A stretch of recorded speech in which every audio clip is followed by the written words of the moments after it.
Hello दोस्तों, स्वागत है आप सभी का आज के इस नए वीडियो में।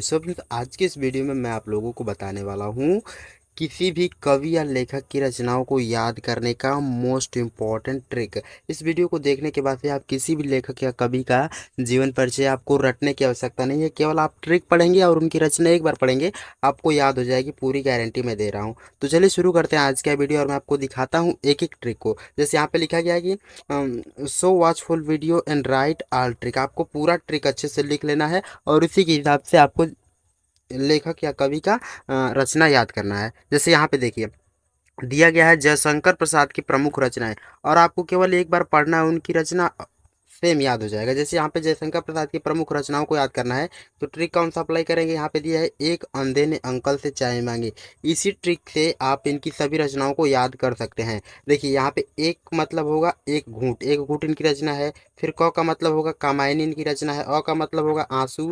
ध का मतलब होगा ध्रुव स्वामिनी। उसी तरह से जितनी भी इनकी रचना है सभी का मैंने यहाँ पे क्या कर दिया, एक एक करके नोट कर दिया। आप एक एक करके सभी रचनाओं को लिख लीजिए। उसी तरह यहाँ पे दिया गया है नौ का मतलब होगा जन्मेजय का नाग यज्ञ। अ का मतलब होगा आंधी। क का मतलब होगा कंकाल। ल का मतलब होगा लहर। स का मतलब होगा स्कंदगुप्त और च का मतलब होगा चंद्रगुप्त। ये सभी क्या है, जयशंकर प्रसाद की प्रमुख रचनाएं हैं। तो ये तो जयशंकर प्रसाद की जितनी रचनाएं सबको याद करने का ट्रिक हो गया। अब देखिए नेक्स्ट देखते हैं हम लोग तुलसीदास की सभी प्रमुख रचनाओं को याद करने का ट्रिक। देखिए इनकी भी प्रमुख रचनाएं हैं और इनको भी आप वैसे चुटकियों में याद कर सकते हैं। ट्रिक क्या है इसका, राम और गीता दो कवि हैं। ये मोस्ट इंपॉर्टेंट ट्रिक है, इससे आप इनकी रचनाओं को याद कर सकते हैं। जैसे राम का मतलब होगा रामचरितमानस, किसने लिखा है, तुलसीदास ने लिखा है। गीता का मतलब होगा गीतावली। दो का मतलब होगा दोहावली। कवि का मतलब होगा कवितावली और ह का मतलब होगा हनुमान चालीसा। ये सभी तुलसीदास की प्रमुख रचनाएं हैं। तो एक एक करके आप सभी ट्रिक को अच्छे से नोट कर लीजिए। अब देखिए नेक्स्ट आ गया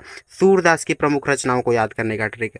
देखिए इसका ट्रिक क्या है, ट्रिक दिया गया है कि श्री सूर महान साहित्य है। ये भी मोस्ट इंपॉर्टेंट है। देखिए श्री का मतलब होगा श्रीमद् भागवत गीता। इसके रचयिता कौन है, सूरदास जी है। उसी तरह सूर का मतलब होगा सूर सागर और सूर सरावली। इनकी दो रचना मिलती जुलती, मतलब सूर से ही आप दोनों रचनाओं को याद कर लीजिए। उसी तरह महा का मतलब होगा महाभारत और शाही का मतलब होगा साहित्यिक लहरी। ये सभी सूरदास की प्रमुख रचनाएं हैं।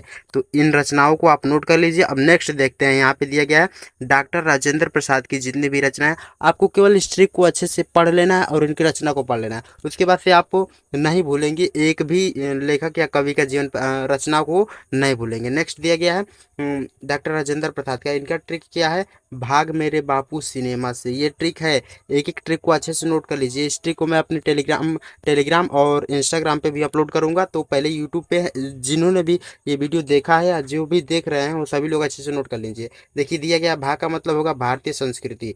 ग का मतलब होगा गांधी जी की देन। मेरे का मतलब होगा मेरी यूरोप यात्रा। बापू का मतलब होगा बापू के कदमों में।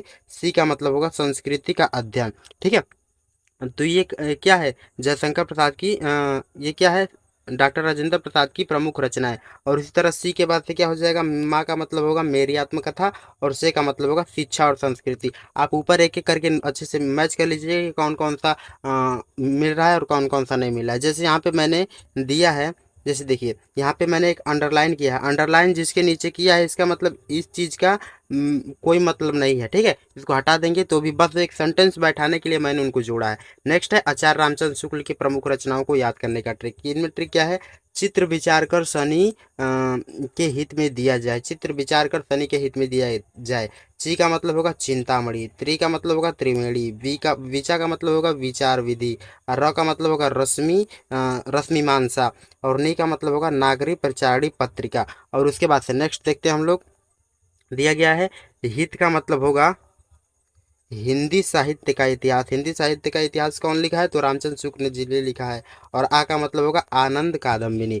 ये सभी क्या है, रामचंद्र शुक्ल की प्रमुख रचनाएं हैं। तो एक एक करके इस ट्रिक को नोट कर लीजिए और इनकी रचनाओं को याद कर लीजिए। अब नेक्स्ट आ गया महादेवी वर्मा की प्रमुख रचनाओं को याद करने का ट्रिक। इसे भी आप अच्छे से देखिए और इसको समझिए। देखिए इसमें ट्रिक क्या है, दीप निशा रानी को सही रास्ता दिया। जो दीप है वो निशा रानी को सही रास्ता दिया। देखिए दीप का मतलब होगा दीप शिखा। नी का मतलब होगा निर्जा।